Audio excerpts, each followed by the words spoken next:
It is the Flow Friday Sports Show here on Flow FM.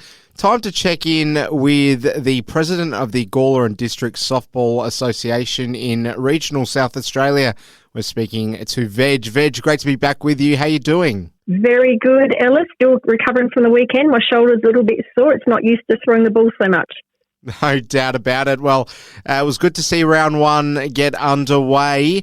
Talking all things round two, we will be later on in this segment, but let's find out all about how round one got on, Veg. So the floor is yours. Great. So we started off with the T-ball. So we're still looking for more T-ball play. So if there's anybody out there in the Gawler and Districts region that would like to play T-ball, please give us a call. Come along on a Saturday morning. We're always looking for more T-ball players. It's a great, fun competition, learning skills, developing, making new friends. So if you're interested in T-ball, come along to Carbeason Reserve, 9 a.m. on Saturday.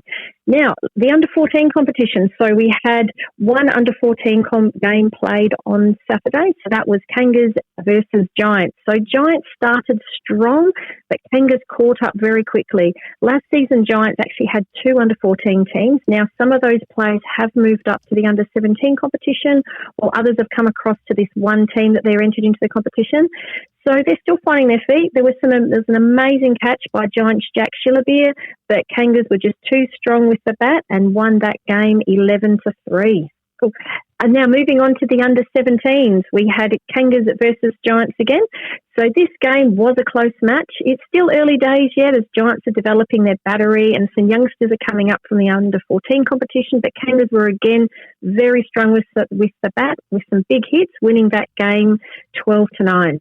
Okay, and we will take a look now at the weekend's action coming up on Saturday.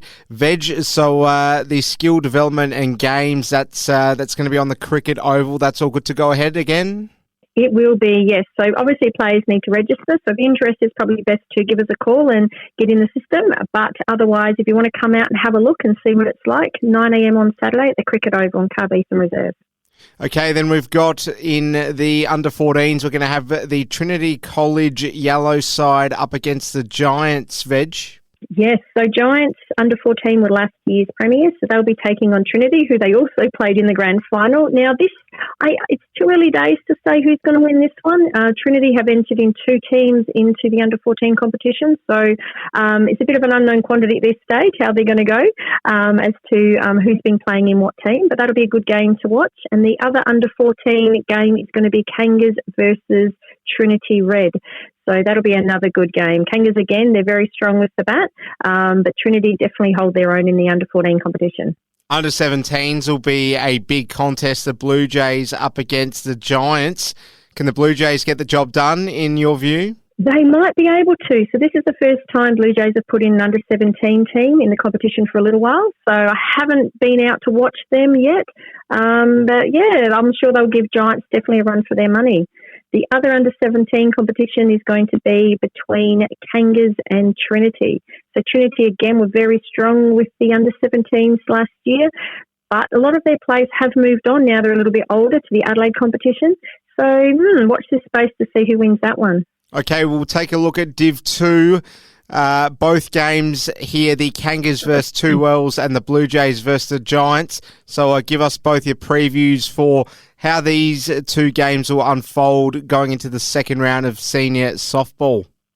So in the Division 2, we've got Blue Jays versus Giants. So Giants lost last week against Two Wells. And Blue Jays lost against Kangas. So it'll be interesting to see. That one's going to be a good game. I think with the Blue Jays, they've entered two teams in the senior divisions this season, which is fantastic, and they've got a lot of youngsters coming up. So last week, young Bailey Peel from Blue Jays took a screamer of a catch at shortstop and managed to turn it into a double play. So the highlight's definitely going to be those amazing juniors that are actually holding their own in the senior competition. So that will be a really good game to watch and watching them develop over the season.